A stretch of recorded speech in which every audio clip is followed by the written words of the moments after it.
Hey, I'm Gary Payton, and I'm at the WPBA Gala.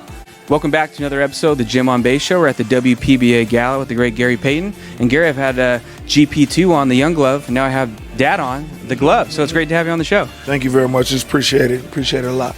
And you're at a really cool event tonight for the WPBA Gala. And how'd you get involved, and how do you know Fatima? Well, Fatima is like a niece to one of my good friends and my right-hand man, Sam Moses. When they approached me with this, we knew that the women's basketball was exploding, and we needed to support it, especially a guy like myself, to keep it going. You know, if we look at the Velcros right now, the Golden State Velcros, and what they're doing and selling out with a new franchise, women's sports is getting big, and people don't just understand that these women are very talented and they're very special too. So we have to support them as men because they support us. They be at all our stuff. So we got to let people understand what this is all about and let these women be the same as us. And you mentioned the Valkyries there. I just had Natalie Nakase on about a couple weeks ago, and this is supposed to be a direct pipeline to the WNBA, right? Yes, yeah. It's almost like a G League to the NBA, and we wanted to be there, and we wanted to be in San Jose in the Bay Area. So this is what we have to do. These women that need the opportunity, some of them need to be groomed first to get to the WNBA. They might not get a chance to get drafted and get in there, but when they come to leagues like this, it gets them better. It gets them to teach them how to do their craft a little bit better. Learn them how to be coached and let them how to be more skilled. And then you can get yourself another year or two in the WNBA and give them an opportunity. And speaking of, special night tonight too, but I got to plug, you have your own basketball camp with Sam Moses coming up in July, right? Right. Well, we're at the College of Alameda right now, and we're doing a lot of things. We got a camp coming on for young men and women that we think that these young women and women, we got to catch them at an early age. Catch them at an early age and get them to be developed and get them to have the skills and work on the things that they need to work on. Some young talents and young men and women think that they're better than what they are, but they need to learn the game. A lot of these kids think they're going to play off their athletic ability, but you got to learn the game first. That's how a lot of people stay in the leagues, any league, if you learn how to play the game and develop the game, and that's what we're trying to do with these young kids. And you kind of made me think there. I was at an event last week with the great Byron Scott, and people were saying how he's one of the best, at least on the Showtime Lakers, one of the best trash talkers. But when I think of trash talkers all the time, I think of Gary Payton. So how do you rate him as a trash talker when you played? Well, Byron, was my OG, and he was going out at the time. But, they would talk trash, with Magic and Rambis and Worthy and all them, and Cooper and Kareem. Them guys would talk trash, and then they'll back it up and they'll fight. My trash talking was a little bit more deeper. I would go at a lot of people more and be right in their face. Them guys would talk and then play the game and do the same, but I would play the game too. But it was just it was a different era in trash talking. My trash talking was probably a little bit more intense. I think theirs were that get in your face, I'm going to prove to you this and that. But I wanted to get in people's heads a little bit more than what they did. They just said it, but I kept on you, and I kept in your head, in your face. So it was a little different. Well, it made me wonder too, being from Oakland, Bay Area guy, if you had like a Mount Rushmore, maybe top 4, top 5, but they're from the Bay Area. So many great athletes have come out of Oakland, the Bay Area. Who would you pick?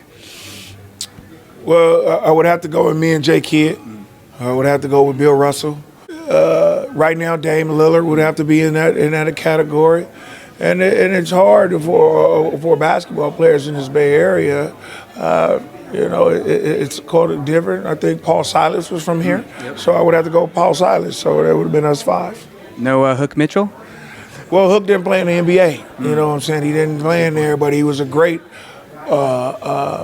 playground legend basketball player. If he would have stayed with what he was doing, which is he's a great friend of mine, a brother to me, but he didn't play in the NBA. You know what I'm saying? So I couldn't put him on there. But as the greatest legend or playground legend, he would probably be the king. You know what I'm saying? So you couldn't put him on the Mount Rushmore because he didn't play at our level at that time, which was unfortunate, which he could have played. Well, that's a good point there. But I'm a big music guy. I've had E40, Too Short, Richie Rich. I think he's a fellow Skyline guy. Yeah, Richie Rich is one of my guys. We went to school together, high school together. Yes, at Skyline, yep. Well, if you had the Mount Rushmore, what would you want to crank in the locker room before you guys take the court? I always cranked Too Short or E40, and Richie Rich. All three of them you already done mentioned. You know what I'm saying? I pumped them. They were my era. They my best friends, all three of them, and I would always pump them before I went to games.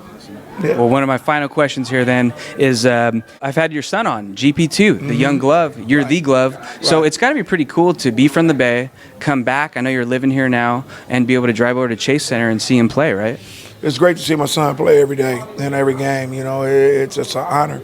I'm a dad now, not a basketball player. You know what I'm saying? So I always tell him, you know, never look to be like me or anything. Just be beside me. That's all he can be. You know what I'm saying? I always put him down a lot of times in his life, but he proved me wrong. He proved me wrong to become a great basketball player. So I'm happy for him. And I'm just happy that I can come see him here all the time and play. And he played with Golden State. And then the proudest moment was when I seen him cry when he won the NBA championship in 2022. So it was great to have the opportunity. I think it's so cool because you've taught him how to grind because he was the video guy. He never gave up, and he still made it. So I think that's so cool about your son. Yeah, you know, he was joking about the video stuff, and he was playing basketball, and they wasn't giving him an opportunity, and he talking about he was going to quit and become a video. No, that wasn't going to happen. So, you know, let's get that one out there right now. That wasn't going to happen. That was just a joke. So, but he just grind. And I think what happened was he went to the right basketball team and the right coach that gave him opportunity. And he gave him opportunity, and he proved himself, right. Well, last one here. As you know, next month we're having the Keena Turner 30th golf tournament, and it's the last one. Final. So what's your relationship like with the great Keena Turner? Because I grew up in Tracy, where he's at. I'm a big 49er fan. You know what I'm saying? So I used to watch him when they're old school, Joe Montana, you know, all of them, Ronnie Lott, you know, the guys like that, Jerry Rice, you know what I'm saying? And I used to see him always hitting and knocking people's heads off. So, you know what I'm saying? So Keena is like my OG, and I just got to support him. You know, every time he wants me to come, every time he sees me at the 49er games, he's always doing it. His daughter is like a niece to me, you know, and my niece is her best friend. So it's a great thing right there for me to support him, and especially for his last one to make him go out with a big bang. Yeah, it's going to be a good one next month. And Gary, it's good to finally have you on the show. It's good to see you at a great event, the WPBA. Yes, so thanks for coming on. Thank you. And you guys, look, support this, the WPBA. It's going to be great. Support it.